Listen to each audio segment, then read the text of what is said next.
Will the channel survive if I let you with Jack's Classic Superstars Ringside Collectibles Taz plus all the variant additions? The spirit of Ultimate Warrior will run forever!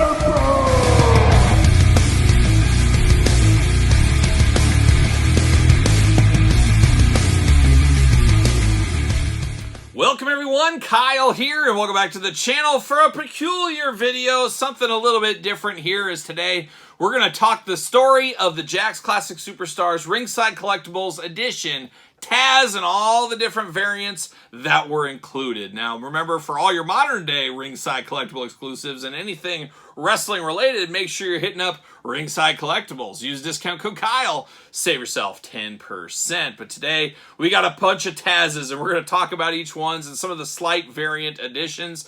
Let's set the stage here. This did come out around Jack's Classic Superstars Series 9, a little bit in the middle of the road of the series, I guess you could say. And this did come out as a Ringside Collectible exclusive. No stranger to Jack's Classic Superstars exclusives was Ringside Collectibles. We've talked about many of them here on the channel. Make sure you do subscribe, as for over 3 years now we've had a Jack's Classic Superstars video every single Tuesday. But this one was a little bit different, as the story goes, and a lot of stories lost with time, but as the stories goes, Ringside got these to them. They arrived at Ringside, but there was things that were a bit of a miss with these Taz figures, as the towel unfortunately was wrapped around his waist. So the factory in China apparently assumed, hey, guess what, a guy comes with a towel, he's probably got it around his waist. That's what people do when they get out of the shower or out of the pool or something like that. And I believe that's where we go with this Taz figure. Yep, this Taz right here. So you do. This is the original version. Now, apparently this one is very, very hard to get. It does not come up very often because not many of these, I believe, were shipped out to people. There was a few that went out there. Some of them were probably open. Some of them lost to time. But you do not see this come up very often with the towel around the waist. Now, you do get the Ringside Collectible sticker in front here as well, so take note of that. So we do have that going on. It is what it is. That's the way it goes. That's the way the cookie crumbles. So that's where it came.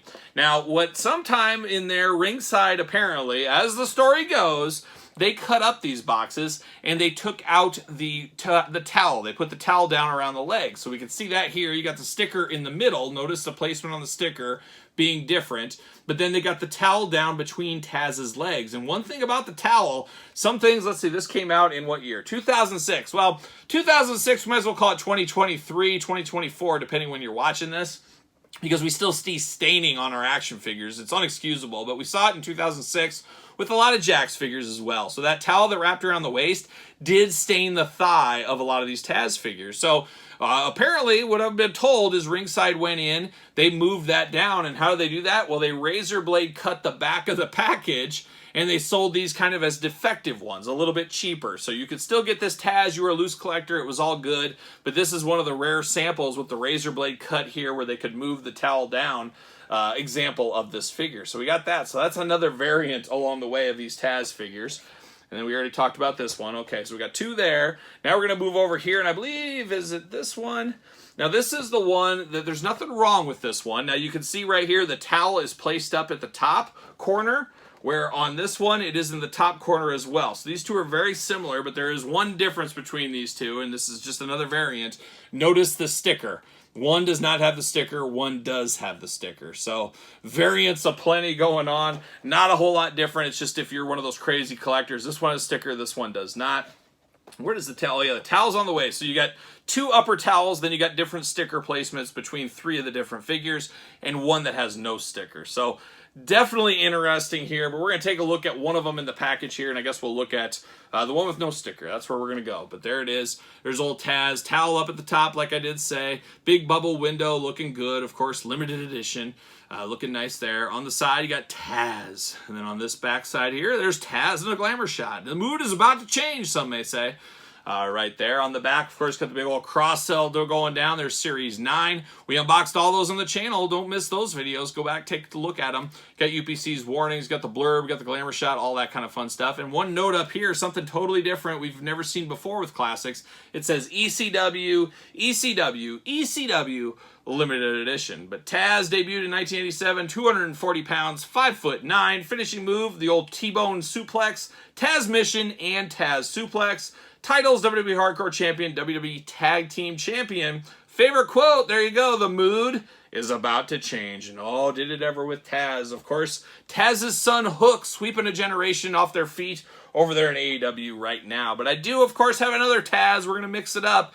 I do have the loose version of this Taz. Now, once again, to complicate it even more, be careful when you're purchasing a loose Taz because they re-released this in the 2-pack series with RVD, Toys R Us exclusive Series 11. So if you're paying attention out there, there's another Taz thrown in the mix, and there's some subtle tweaks between the two. Let's run through these ones. First, we'll look at this accessory, the one that caused all the controversy. Who knew a little black towel could create this whole mess? But man, here we are. But I like this towel because it has a clasp there, so you can clasp it around him if you need to.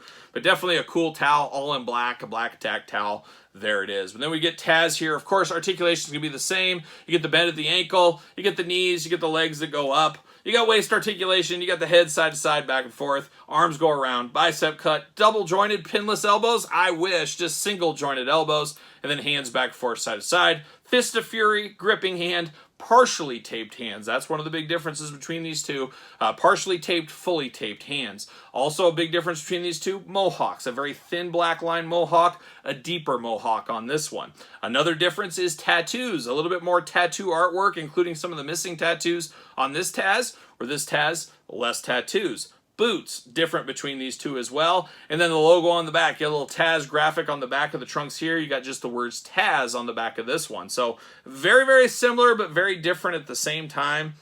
I don't know. If you're just a casual fan of the Class Superstars, to me, you could probably live with just one or the other if you needed to have Taz represented in your collection. I don't know if you need to go all in and get both the versions of these. Stranger things have happened, but it's definitely a interesting saga, and I would love to hear Ringside's take one of these days on the entire story, the fiasco of all this, and all the headaches that probably this incurred with the sticker placement, the towel around the waist, the towel by the feet, cutting them out, just all the hoopla that went with them. And I can't remember because I pre-ordered this as it happened, and I guess the one I got was the sticker edition that's correct. I assume this is the one I originally got way back in the day. I think that is the case. I don't remember having any issues with mine, but it was a certain small group that had the first rounds, I think, of the pre-order that ran into some trouble. And me, at the time, I was probably in pre-order 2 or 3, is my guess. Just based on my finances around my college time. I'm just playing a guess around that time, but you never know. But definitely an interesting one. Definitely one for the history books. And that's why we do these videos every single Tuesday about Jakks Class Superstars. Are they the greatest figures ever? Are they Mattel Elites with all the articulation and stuff? No, they are definitely not. But they were definitely a moment in time. They were definitely a special moment in time. And a lot of this knowledge and a lot of this history is being lost forever as people get older. People dive out of collections. People don't care anymore. And this is just my way to help document some of this for future generations. And I'm sure my kids' will be going back. What is great-great-grandpa doing? What's he talking about, this Jakks Classic Superstars? But it needs to be done. I'm doing the work. I'm putting the work in. You guys know how we do it. So hopefully you guys did enjoy this video. An interesting video, to say the least. But let me know your thoughts on this Taz. If you remember the history, the hoopla, the shenanigans with this one back in the day, let me know your thoughts in the comments down below. Of course, don't forget to like this video. We got videos every single Tuesday on Jakks Classic Superstars, and we got videos every single day, multiple times a day, on everything else under the sun. And we got even more content for you over on Patreon, including bonus content, including videos like this well over a year before traditional YouTube, and plenty of other videos and things like that over on Patreon as well. And Patreon, your best way to support the channel and all the content. You can also support the channel over at ProWrestlingTees.com. Search Kyle Peterson, and don't forget about social media. SirPaul64 on Twitter, Instagram, _Kyle_Peterson. So for Taz, I am Kyle, and I'll see you guys all real soon.